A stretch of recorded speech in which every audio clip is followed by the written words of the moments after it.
Welcome to the Wildcast podcast, coming to you from Wildcast Studios with your hosts Adam Lund and Jeremy Boucher. Welcome to Wildcast Studio for another episode of the Wildcast podcast, your unofficial voice for all things Moncton Wildcats, presented by Alpha's Appliance Solutions. Right now till, today, February 28th, they've got the KitchenAid Buy More, Save More event. Save $200 when you purchase any 2 qualifying KitchenAid appliances, 3 when you purchase any, 300 when you purchase any 3, and 4 when you purchase any 4. 400 when you purchase any 4.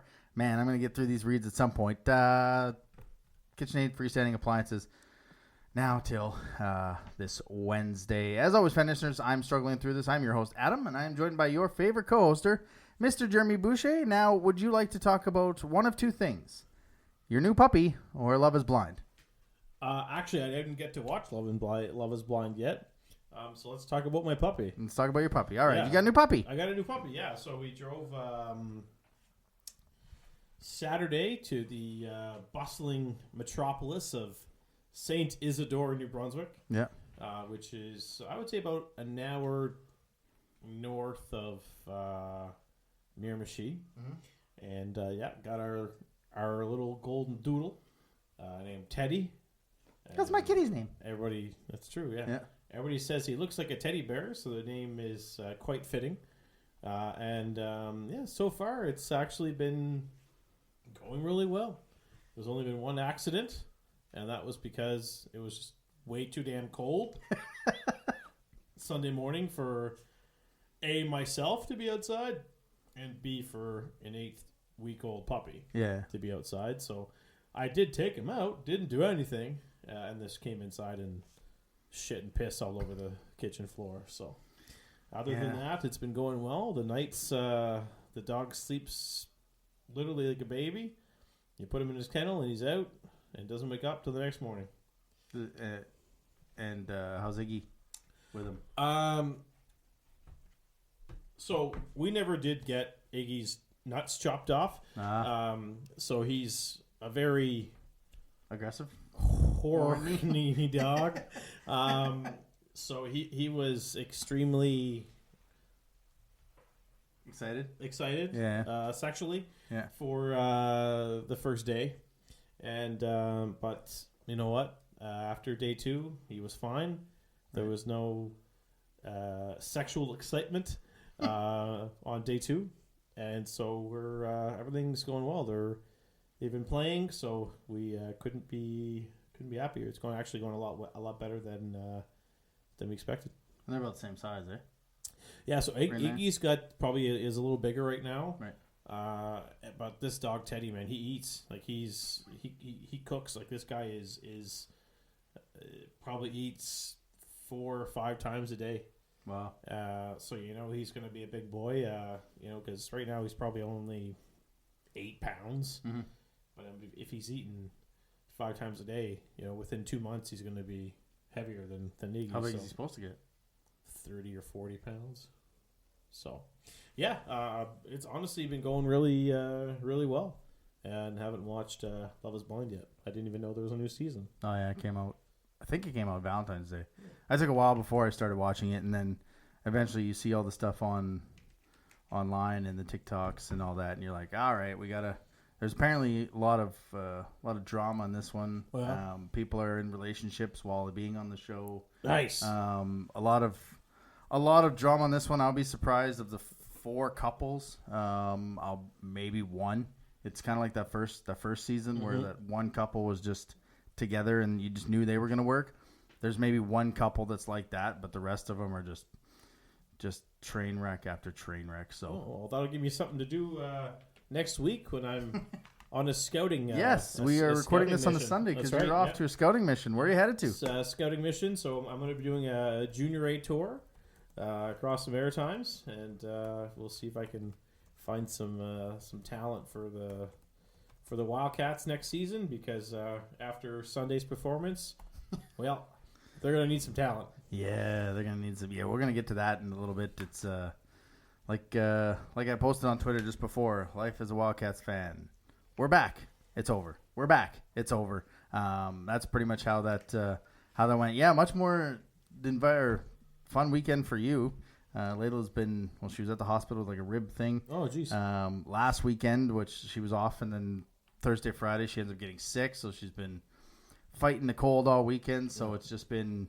Yeah, I had one last week. Not fun. You know, just been sitting at home, well, binging Love is Blind, as you can all tell, and doing a whole lot of nothing. It's funny. I saw a meme that was like, it's good to, they say it's good to have a lazy day once. It's healthy. Mm-hmm. If I have 7 of them, am I 7 times as healthy? Because I had a very lazy weekend, but I've been watching the Scotties too. Yes.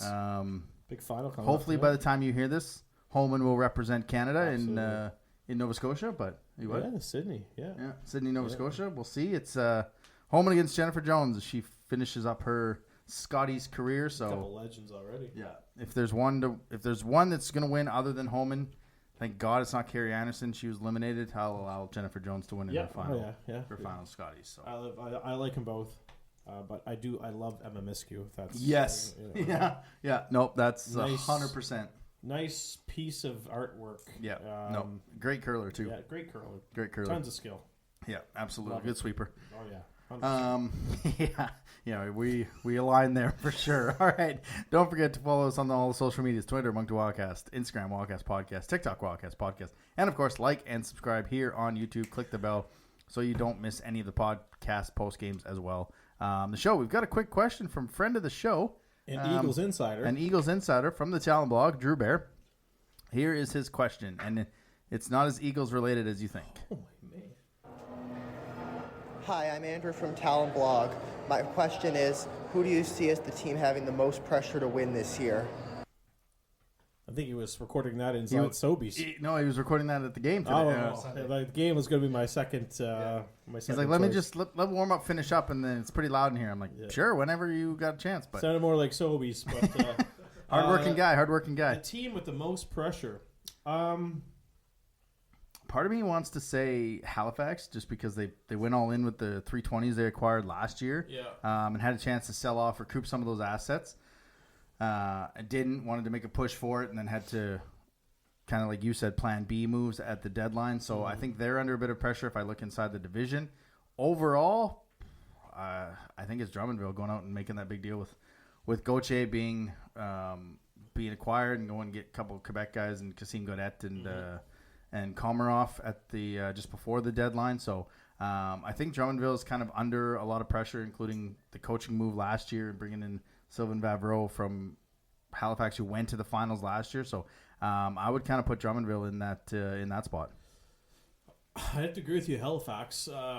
This is year 2 where they've gone and tried to win. They were a game away from or 2 wins away from being in the Memorial Cup last year, and they've made the moves to get that far again. And they're beating teams that are also contenders. Like they've been beating Drummondvilles, they've been beating Victoriavilles, they've been beating Baie-Comeau. So they're getting those wins. But I think it's gonna, for them, it's gonna come down to Rousseau, and if he has the stamina to go on another long run. Yeah.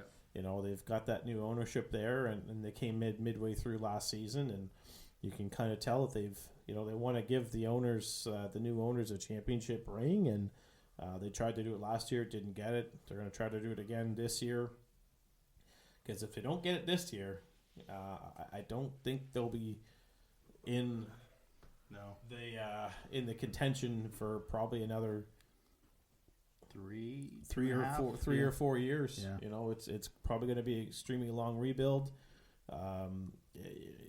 Everybody knows Cataford's going to be traded for next season, whether it's at the draft in Moncton or at Christmas. McKinnon's likely going to be traded. Same thing. Will it be at the draft or will it be at Christmas? Vidicek, maybe Vidicek Rousseau. For sure. Maybe Rousseau if he's back. Rousseau, if he's back. I think next season, especially in the second half, is going to be pretty tough in Halifax, and I think for their sake, they'll probably try to hang on to Cataford and McKinnon just to get as many wins in the first half as possible. So I'd have to go with Halifax. This is year 2 of them trying to win, and they're trying to win for the new owners.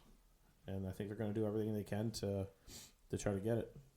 Yeah, you look at the contending teams that they were playing, 6-1 record against Baie-Comeau, Drummondville, Victoriaville, and Miranda.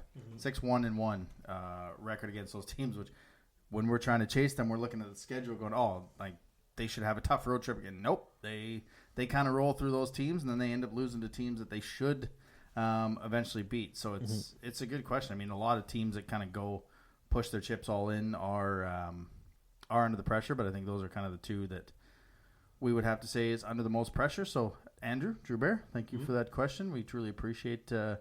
I kind of, when he asked it, I thought it was going to be a Wildcats / Eagles, do you want to play us, or what do you think the success in the playoffs, blah, blah, blah, something like that. But, no, a very good question from Mr. Barrington in Cape Breton. Yeah, for sure. If I want to put in a second team in there, I'd probably go with Baie-Comeau. Just based on the reason that, they brought in the Ballard brothers for 1 year. Yeah. And I know when we had the Baie-Comeau guy on the show a few weeks ago, he said, are they going to be around next season, or are they going to be good enough to win again next season? I think they've got too many 19-year-olds. If they were 19-year-olds this year, or actually 18, I think they'd be in a position to win, this year and next year. But I think the Ballard brothers are one and dones in Baie-Comeau, and so I think this will be the year that. Plus, they paid a ton for Gravel. Yeah. So I think the coaching staff and the GM probably made a promise to the Ballard brothers that if you come here, we're going to win.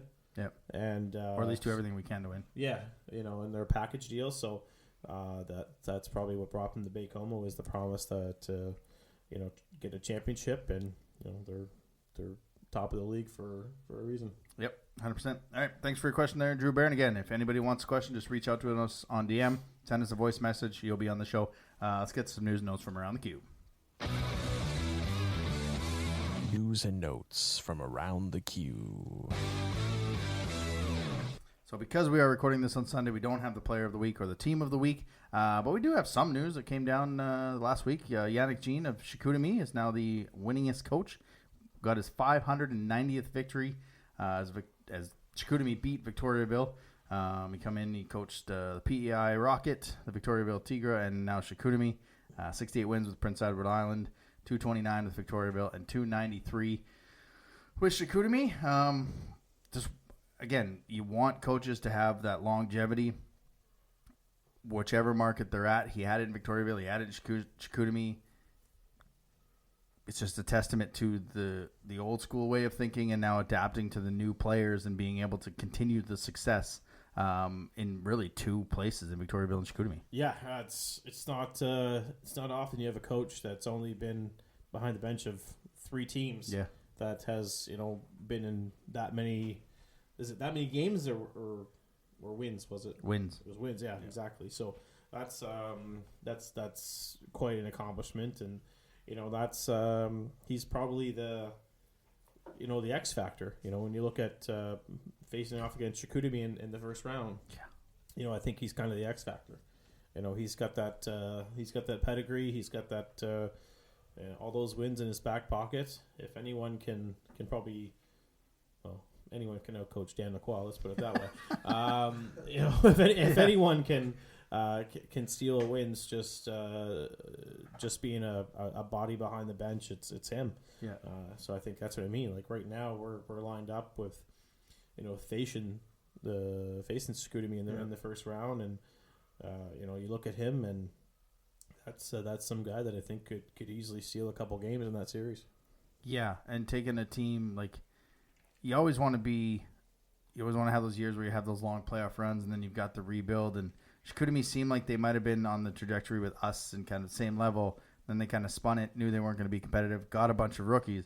If there's a team that can to have a long playoff run with a very young, inexperienced team, it would be Chicoutimi, and they're showing it right now. They're 9-1 in their last 10, proving that. You don't want them in that first round, especially in a 2-3-2 and on the big ice. I mean, that in itself is a bit of a situation for when it comes down to coaching, when it comes down to matching lines and stuff like that and getting the most out of your players, he's been kind of a staple behind the bench there in Chicoutimi. Yeah, they've picked up some big wins here recently as well against some of the big teams. So it's not they're no pushover. Did the PEI Rocket become the Charlottetown Islanders? Did they go somewhere? Do you know? Oh man, no. Because it says not. Oh my god, I should know this. Was it a rebrand? I should know this, but I don't. It's okay. You don't have to. I mean, I'm not in my Monday mindset. Monday mindset. Yeah. Obviously closer to home. Loshing was suspended 3 games for his kneeing major on Morneau. He missed Sunday's game. He'll also miss his birthday game against Baie-Comeau and another big game with some playoff implications against Cape Breton on March 2nd. He's eligible to come back on March 6th. Again, we kind of talked about it off air. I don't. They relocated to. Oh, they went to Montreal. Wait. Okay, they rebranded. Yeah, so 2013, 2014, they rebranded to the Charlottetown Islanders. Yeah. Okay. Yeah. So there we go. Missing some big games in that 3-game suspension, and we kind of talked about off air that I thought it might be 1, and you had said maybe it was 3 because he was a repeat offender, but we can't remember the last time he was suspended, and maybe the Morneau injury was a factor in that. Mm-hmm. It was black and white, like it was a knee, full on, put his knee out. I think you were right. I think he was suspended early on, so repeat offender. But I think it's more the injury. Yeah, because we saw Morneau didn't play Sunday, and according to the Islanders broadcast, he's day to day. So it's not just I'm trying to milk this in to get him suspended or anything like that. It sounds like there's an injury there, so that is likely why it's 3 games, and it sucks that he's missing. Probably two big games, especially his birthday game, but let him eat cake. Yeah, absolutely. It's a tough situation, especially when it's your captain. You don't want to see that at all, but it is what it is. And the biggest news, we saved it for the end. The league has voted and announced to reduce the schedule from 68 to 64 games for the upcoming seasons. I guess before I get into my thoughts, because I made my thoughts clear, your thoughts on reducing the 4 games to getting to 64? Huge supporter. I think it's stupid that these players have to report back on Boxing Day. Give them at least the December 30th games and the 31st games are, to me, a little. Yes, I understand the New Year's Eve game is huge for ticket revenue, so I don't think the teams want to give up on that game. But even if that's the game you come back, you have games on the 28th of December, for crying out loud. Yeah. You don't have to have games on the 28th of December. You can have them come back on the 28th of December or the 29th of December and have games on New Year's Eve. That's okay. But for the love of God, I mean, there's absolutely no reason for these players to come back on Boxing Day. It's stupid. So those games that are on the 28th, eliminate them. There's your 1 game of the 4. And weekday games are any other weekday game really can be taken away. For us this season, probably Thursdays. We can take Thursday games off the calendar. Yeah, last year they had 2 Tuesday random games. Yeah, and that's Tuesdays. What's the point of a Tuesday game? Unless it's a weather makeup game, then Tuesdays are fine. That makes sense. That's fine. But these random Tuesday games are. But December 28th games are pointless to me. Yeah. They're away from their families for sometimes. If you have a really good team, you're away from your family for 9 months out of the year. Give them a couple extra days at home, for crying out loud. Yeah. It's that's probably if any of the games are one of those 4 that are removed, make it those games, that December 28th or whatever game. It's just no one wants to go watch a hockey game. You're in World Juniors mode. Those are the only games that you should be watching on December 28th is the World Juniors. There's no reason to have your junior players back on that date. Yep. I mean, you look at this year's schedule. We play 4 games in September, so you can start the schedule October. You can take the final 4 games at the end of the year against Cape Breton, St. John, Bathurst.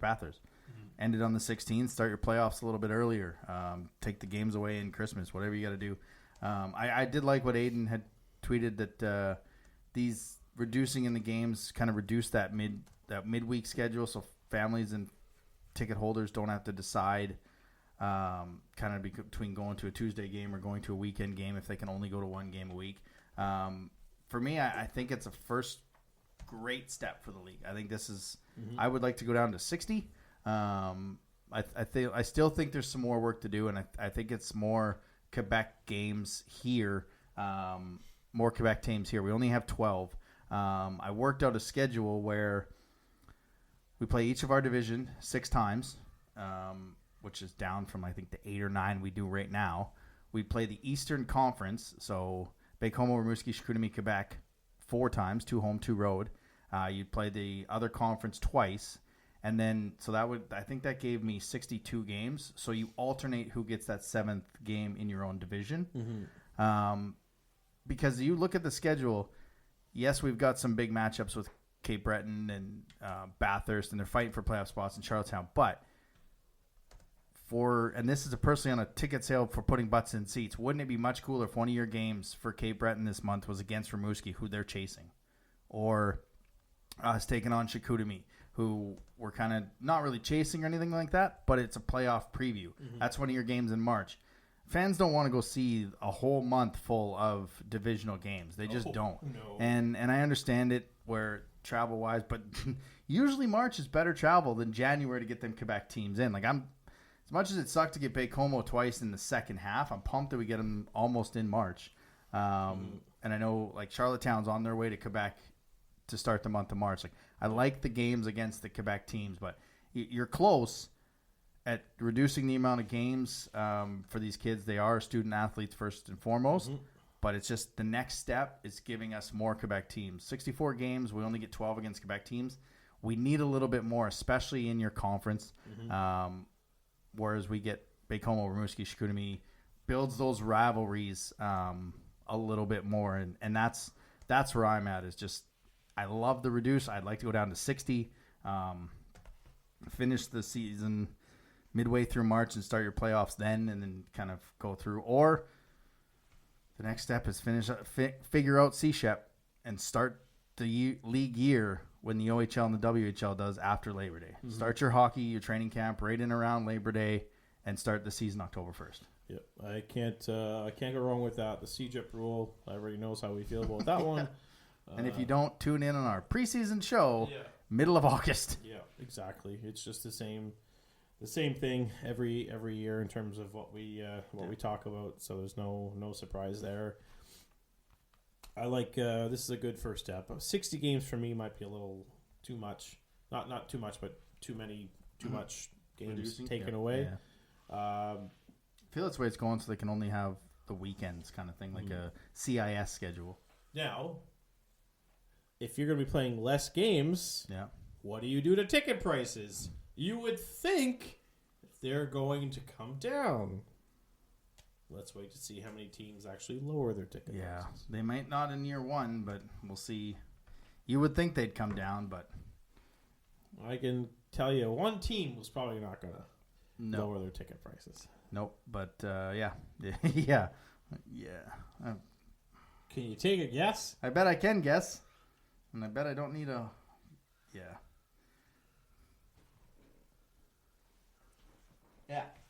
It's one. But anyways, but yeah. Yeah.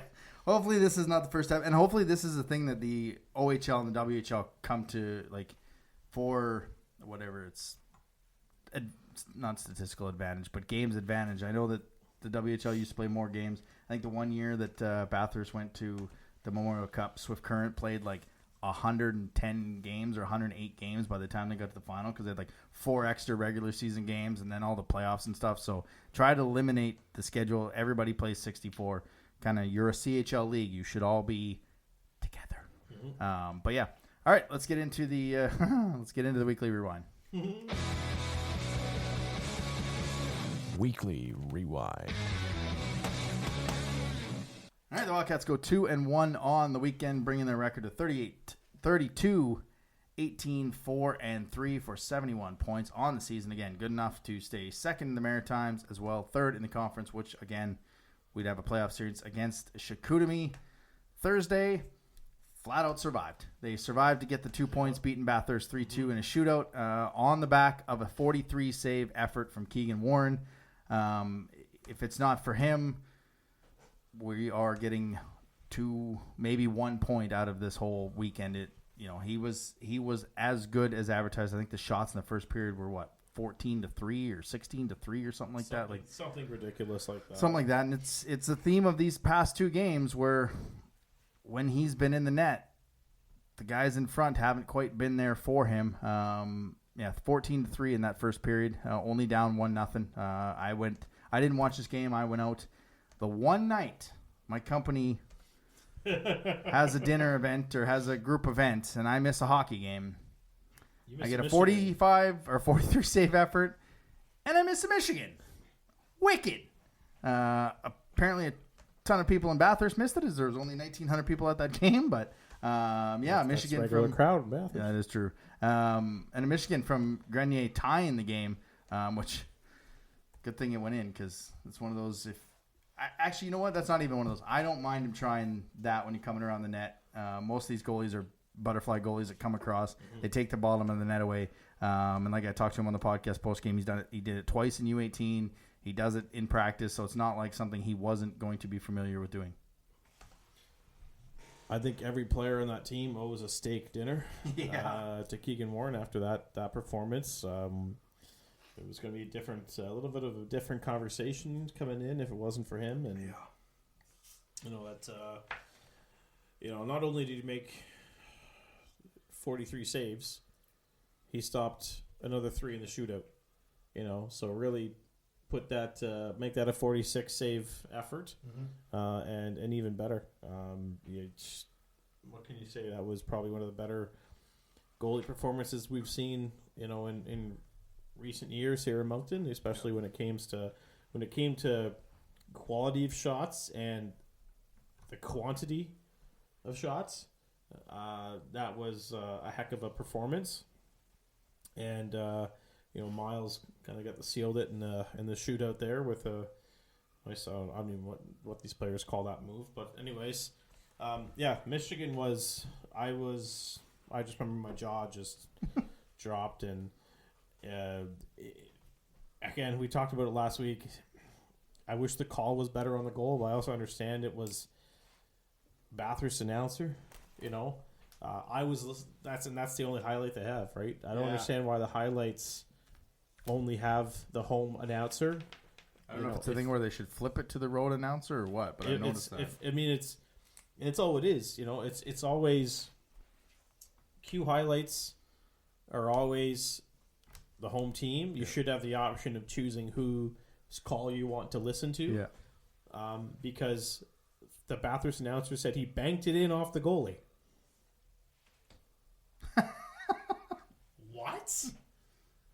What? That's not it. It took him 3 views of the goal to realize it was a Michigan.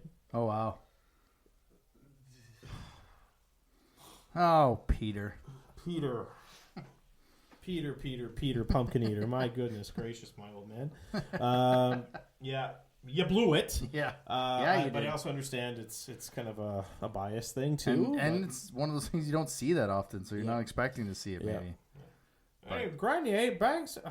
No, he didn't. But my phone definitely blew up because, you had said something about the effort, and I was like, I'm not watching, and you're like, that's probably a good thing. It should be 5-0, and then all of a sudden I was like, oh, that's not good, and I put my phone away, not really worrying about it, and then pling, pling, pling, pling, pling, Michigan, holy shit, a Michigan, I can't believe I saw Michigan. Did you see the Michigan? I'm like, no, I didn't. I wasn't watching. The one night I go out on a game day. Oh. Yeah, so that was for me. It just, I wasn't even happy with the performance, No. It was just another one of those frustrating games where you're just like, this team is better than how they're playing.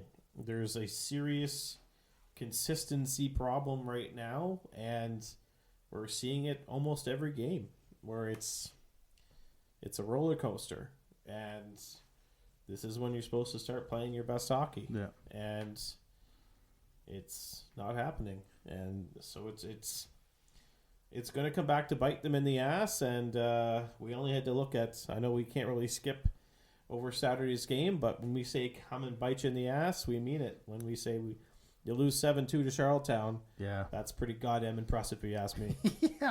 Yeah. Before we and almost everyone I've talked to and we've talked to podcast, it's been on the post-game show, it's been 60-minute consistent effort, 60-minute effort. If we can play 60-minute effort, you're right. If this team plays like they can play, and like they did against Halifax on the Family Day weekend, they're in for a long playoff run. This team plays like they did against Charlottetown, it's 5 and we're done. And we're taking a month or two off and get ready for the draft. Like it's got to be a consistent effort each and every game. You go to the Saturday one of the weirdest ones I've seen in terms of officiating. Again, I had someone come talk to me as I was going to get 50-50 tickets. What do you think of this one? I'm like, it should be another overtime shootout effort. I don't want it to be, but that's what it should be. And that's exactly what it was. We got one, they got one. We got one, they got one. We got one, they got one. But we lose OJ. He's day-to-day. We lose Plandowski at the end of the game. He's day-to-day. We lose Miles Mueller on one of the stupidest calls I've ever seen. We lose Loshing on one of the call you have to make in that one. Up in the booth, Eagles was like, if they don't kick him out, they're going headhunting. Like, you have to kick him out just on the basis of kicking him out. The Miles Mueller one, like I said on the live, I just don't understand it. If he's in another rink and he flips it over the glass, sure, you can make a case to kick him out, but an unsportsmanlike conduct is a 2-minute penalty. I know Denway got abuse of an official on Saturday or Sunday. Even the code, it's been changed 3 times on the stat sheet for Miles Mueller. The first time it was misconduct. There was no game in there. And then after the intermission, it was miscellaneous code unknown, game misconduct. And now it's miscellaneous explain, game misconduct. So if you don't know what it is, you can't call it. The kid felt terrible about putting the puck over the glass. That was not his intention, especially at home to his home fans. He's not flipping the puck in there. I thought it was a 10-minute misconduct where he was going to come back on. When he didn't come back on for the third period, you can't. But as bad as that was a character win by the hockey club to be down 3 forwards and a defenseman and end up outlasting Charlottetown, which after the effort on Sunday was a big 2 points that this team got. Yeah. A brief addition to that Miles thing. It is in the rule book. That's a game misconduct? It's a game misconduct if a puck is flipped accidentally or unintentionally or whatever. If a player picks up a puck and throws it to a fan during the game misconduct. It's just like if a fan were to throw something on the ice during the game, they're kicked out. It's the same thing with players. If they're going to, with the only exception is when you shoot a puck over the glass, it's a 2-minute minor. But after the whistle, if you shoot it into the crowd, it's an automatic game misconduct. That's in the rule book. I only got that this morning. So that's just the Stand corrected. That's just the way it is. Yeah. And whether you just never see it called, so you don't think. That's especially at home. I've never seen it before. Especially at home. But whether you're at home or away, it's going to get called a game misconduct. Whether it was accidental or on purpose, or you're just flipping a puck to a fan, which is funny because you see in the NHL when these guys throw their sticks into the crowd on overtime winners. Well, what are you going to do? Give me a game misconduct? I just ended the game. Yeah, exactly. It's that's kind of the same thing. You can't kick a guy out if you're literally ending the game on a no C winner. So it's in the rule book and it was followed. So it's but yeah, no, you're right. This was a game where it was the counter punch was always there, but Charlottetown always had They always countered the counter punch. Yeah. And then once you get to overtime, it was. I realized it was probably like I said to you, probably an extremely difficult decision for Coach Lacroix to put Sean Carrier on the ice in overtime. But because he had no one else. Yeah, because we saw what happened. Yeah, he got him the puck, almost 200 feet away, right on his tape, in for a breakaway. And I was watching that. I was like, I'm looking at it. I'm like, go backhand, it's over. And he went backhand, it's over. Yeah. Like I called the goal. I wish I would have been at the game so I could call it in front of everybody in the media booth. And it was it was a good win. And it's too bad they couldn't do the same. Less than 24 hours later. Yeah, follow-up momentum-wise. I don't know if the Wildcats made the trip to Charlottetown. It might have just been an Islanders practice, but it wasn't good. From start to finish, no one showed up. It kind of reminded me of that St. John game where we talked to Heptich after, and I said, "What did you see out there?" And he said, "I saw a team in St. John that came to play, and we weren't ready." And I think that's exactly what, if you asked him today, you saw on Sunday. It was a team that was ready to go in Charlottetown, that was probably a little pissed off that they lost in overtime, broke their winning streak. And that's a tough building to play in anyways. You got to be ready to go from puck drop. And Keegan had a tough night. I think there's probably two that he'd like back. But when guys are blowing the zone, when guys are skating past the puck after he makes a save, or they're not checking anyone or letting guys go wide on him, or going wide on them, cut right to the net. I mean, I'm not sure what more he can do other than having another 43-goal performance in front of him. They somehow outshoot them. I don't know how, but 0 for 4 in the power play was a bit of a big thing too for this club. Yeah, you take those probably 20 of those shots away, because the Wildcats probably only had about 15 quality shots all game. Yeah, it didn't look like they had a lot. They were shooting it into legs. They were, getting shots blocked left and right. It was just, they were being kept to the outside. There was no quality scoring chances at all in this game. And, I think anytime you're without your top goal scorer, you're going to struggle with offensive production. But at the same time, you've got to be able to step it up a little bit, and no one really stepped it up. It's one of those games. I say this, but the bus driver should have just dropped them off at the Esso in Borden, and had them walk across a bridge and get men on the other side, because they didn't. There was you gotta start I shouldn't say disciplining, but punishing your players, and I think walking across the Confederation Bridge would be a nice little punishment. But obviously that would not be very well that would end Lacroix's tenure. That would end his tenure real quick. Yeah. That wouldn't go very well across the league. Especially when you had the Sudbury Bounty Gate that's going on there, that investigation. Yeah. You don't want to be in that. That would not be a very good PR move. No. But that's why I said jokingly. I didn't mean that at all. But practices should be a little bit harder this week. Yeah, they should. But there's been coaches that, after poor efforts, and I know this because there was a coach in Moncton from a few years ago that did this, took the players' phones away for the bus ride home.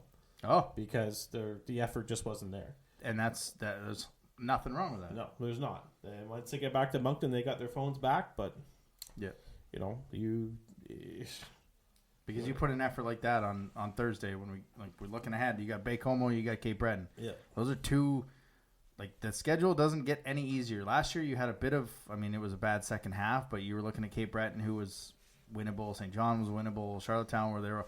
Now all those teams are in the playoff spots, and they're all fighting for it. St. John as well. We've kind of handled them the past couple games, other than the 7-0 one, but they're only 5 points up on Val-d'Or for the 8th spot in the Western Conference. So these are all playoff style games. So A, you should be going to them with your tickets.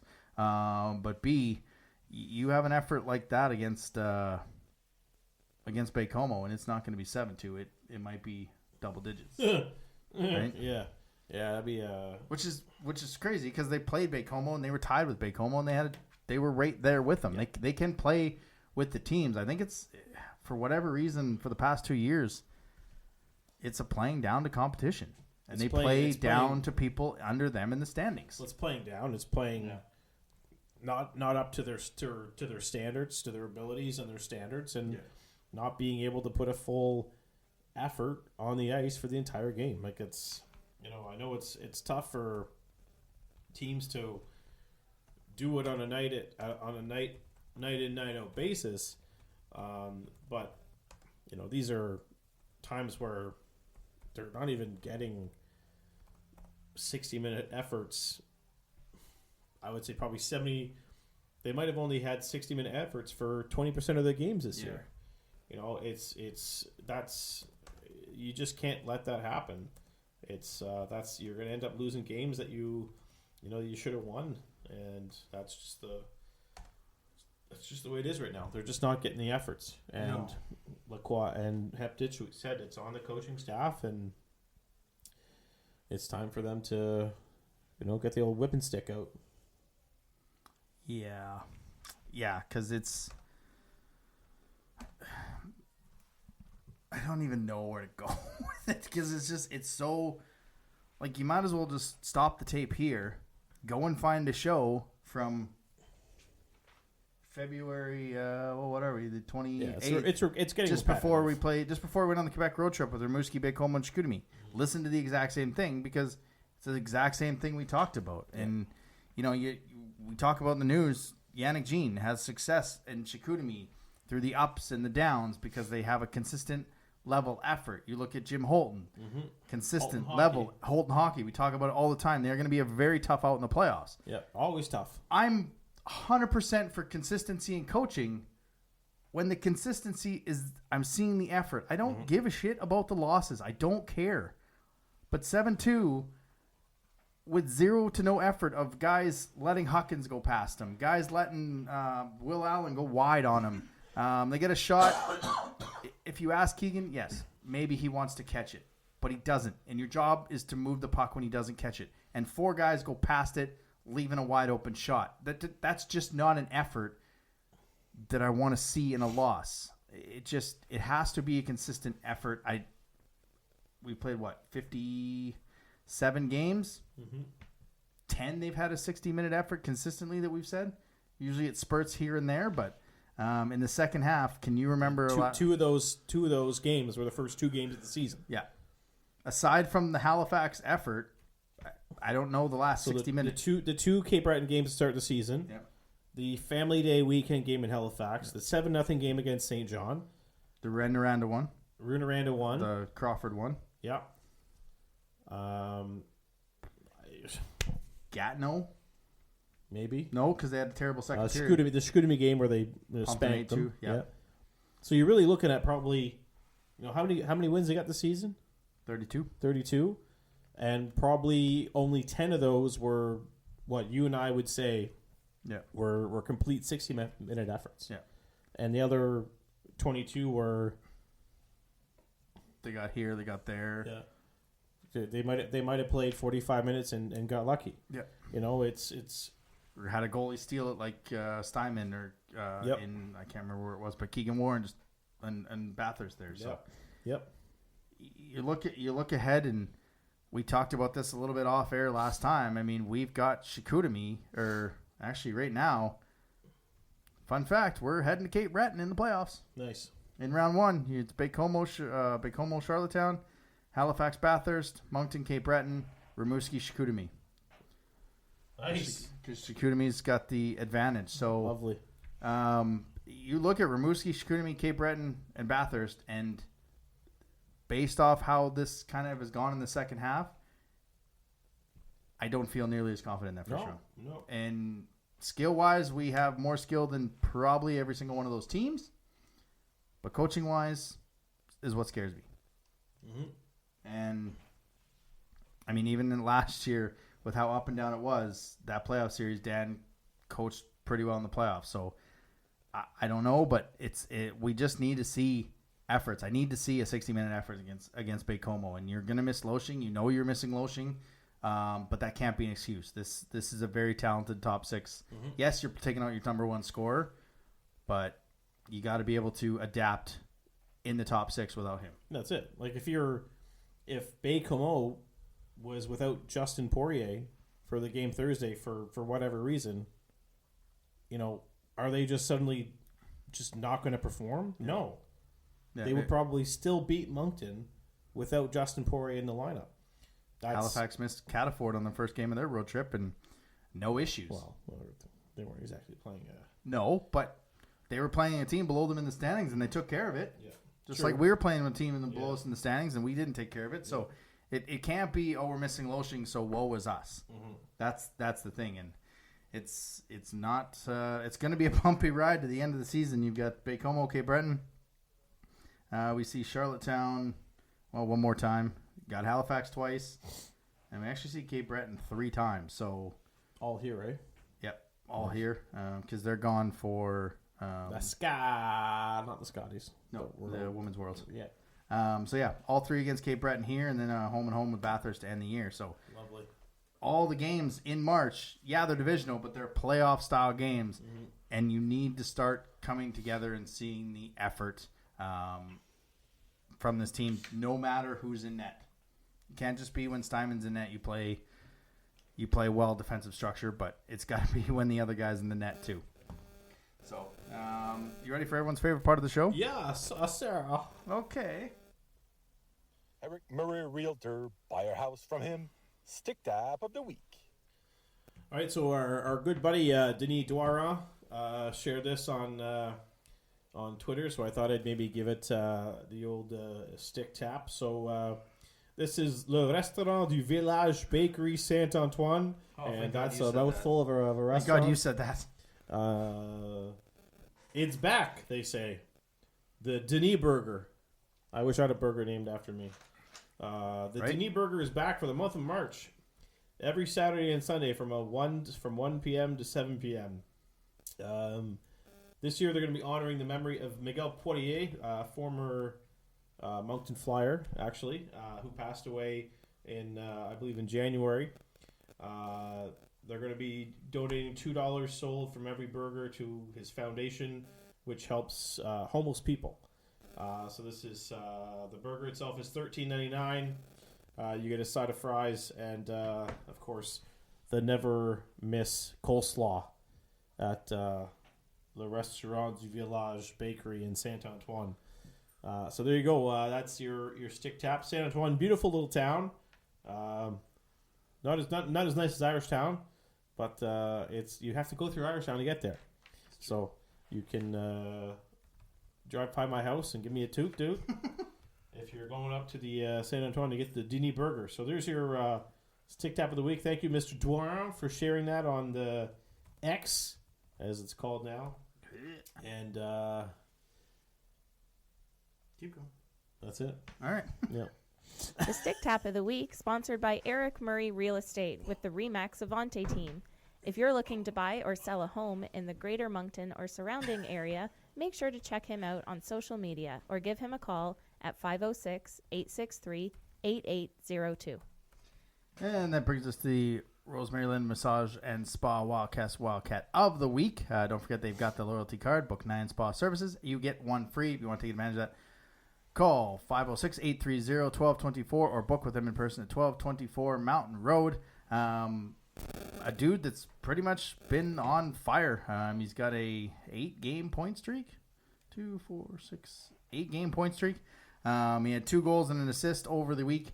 The leading goal against against Charlottetown, and then one of the goals again on Sunday in Charlottetown, and he's right up there with Rookie of the Year, and doing it without Loshing, which a lot of rookies have those successful top guys that they play with to get feed for points, but he's been doing it without them the past 2 games. So your Wildcat of the Week is number 18, first overall pick, Caleb Denoye. Not bad for a first overall pick. Not bad for a first overall pick, and you're close. He's up there for Rookie of the Year with one of your selections that you had. I went back and watched that. the league rookie of the year. Oh, yes. You picked Caleb. For league, yeah. And funny, if you go back and watch it, you're like, I got Louis-Philippe Lange, Raul Bolliard. There's one other name. You're like, but I'm gonna go with Caleb Denway. And I was like, it's got 2 out of 4. And then even with the MVP, you took Borash and you talked about Verreau. Yeah. You're like, he's gonna be feeding them. He's gonna get a lot of goals. Blah blah blah. You had both names for guys that are kind of leading, so you. So close. I'm so close. So close. Just not close enough for this cigar. No, but that'll do it for this week. Again, thanks to everyone that entered our contest. I don't know who the winner is because by the time you hear this, we will have revealed it. So again, we had almost 220 inputs for it, entries, I guess it should be. So we will have another one. I'm just not sure if it's going to be the game against Halifax. There is a possibility we might do it for the final game of the year with maybe some club tickets, but we're working on that. If you want to get your tickets to tomorrow's game against Bay Como, use the code DEFEND, and you will get a $14.70 ticket, tax included. So they got another one of those discount codes coming. Again, that is DEFEND. You get a $14.70 ticket, taxes included. That's for those scoring at home. DEFEND, defend. Well done. You have a safe trip, sir. Thank you. Enjoy the scouting mission. The hospitality of. Actually, that's right. I can't disclose where I'm going. Yeah, you can't disclose where you're going. Right. You'll be in many locations. That's right. How are you going to be away from your puppy for a week, bro? Oh, I feel like a bad father. You know those fathers who suddenly disappear after becoming after giving birth. Yeah. Or not giving birth, but being there for the birth. Experiencing birth. Yeah. Like one of those fathers who just leaves their wife and child after to be a single. Yeah. You're not going to. Oh, I just had it, and you're not going to be FaceTiming Megan every day. You're going to FaceTime her and just show the dog. Well, we actually set up our camera to look at the dog's kennel now. Yeah. So I can kind of keep an eye on it while I'm calling, and talk to it. So at least you got something. Yeah. Perfect. All right. Big scout mission. I'm excited to. We'll have your. Bring your notes next week. I'll have my notes. Trust me. If we're looking for talent after performances like Sunday, I'll be flipping the pages. Yeah. I'll be like, we'll this be looking. This guy. Yeah, we don't like to talk draft 4 or 5 months out, but based on that performance, we could be looking at that. For Jeremy, I'm Adam. See you next week. Thanks for listening to another episode of the Wildcast podcast. Follow us on social media at Moncton Wildcast.